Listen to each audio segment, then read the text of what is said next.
On this week's edition, we're venturing into Stafford County and taking you on to the Rappahannock Education Farm.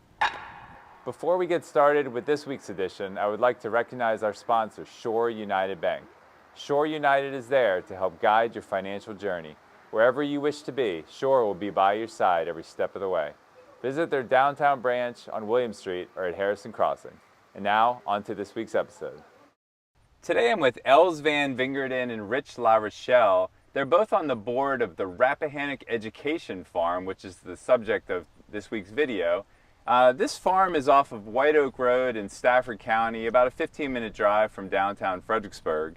And it's a really neat story behind the formation of the Rappahannock Education Farm and what they're doing. So thank you both for joining me today. Thanks for coming out here, Bill. We appreciate it. Yeah. Always great to see you. Yeah. So why don't you, Rich, why don't you start by telling us just a little bit of background about the Rappahannock Education Farm and how you got started.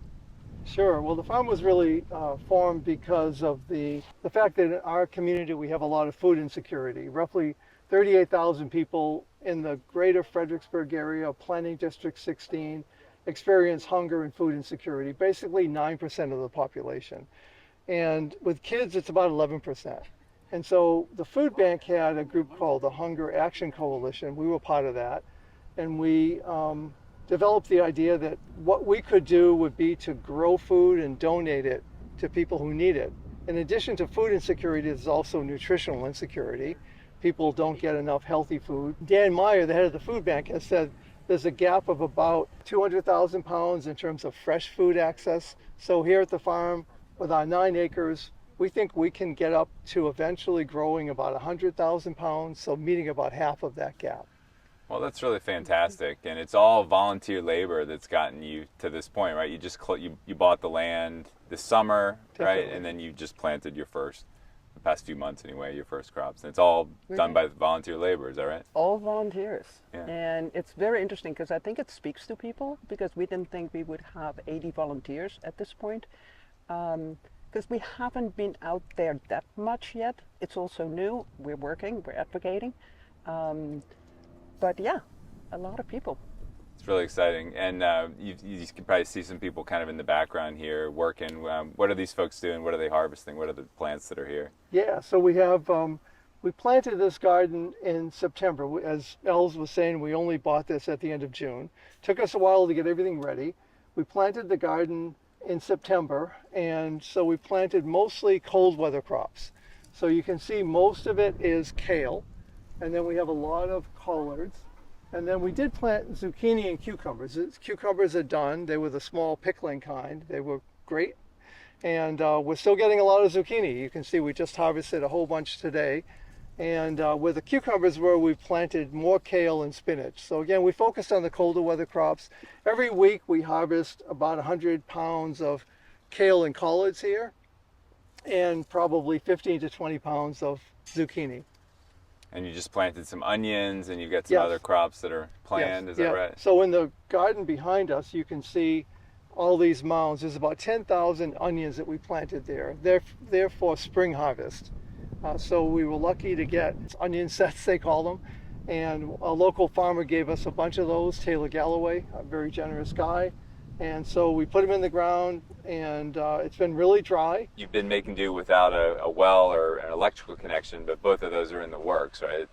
Correct. Okay, so that'll be a nice This water comes upgrade. actually from a farmer next door who is allowing us to use their well. And they found the huge containers and decided to rig them in such a way so that they don't have to water here with little cans, and they actually can use hoses.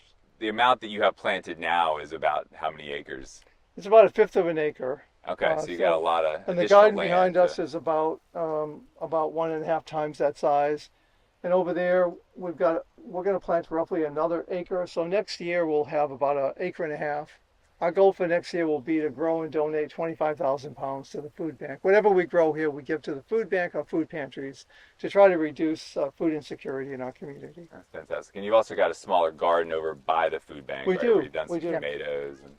Yeah, we started that in March, and we have it's about 2,200 square feet, about a third of the size of this, this garden that we planted in September. We've gotten over 2,000 pounds of produce from that garden.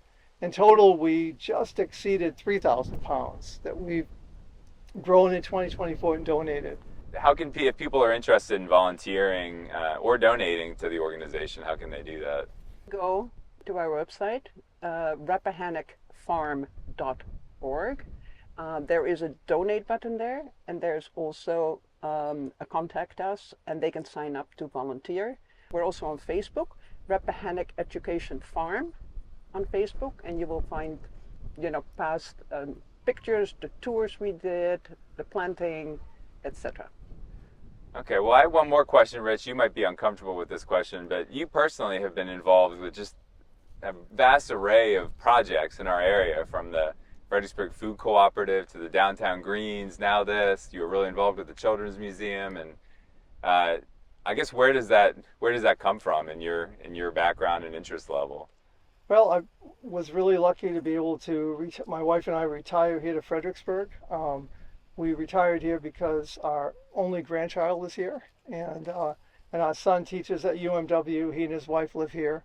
So we moved here 10 years ago. It's a great community to volunteer in. It's a community that's small enough that you think you can connect with a lot of people, you can do a lot of things.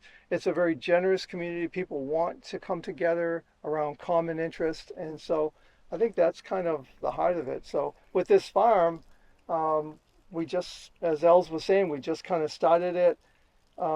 Volunteers continue to come to us, and people are donating money. We're trying to raise about $400,000 before the end of the year, because we have a lot of one-time infrastructure needs. Like you mentioned, the well that's going to go in over here, the electricity. We're going to put up a deer fence, otherwise the deer will eat everything.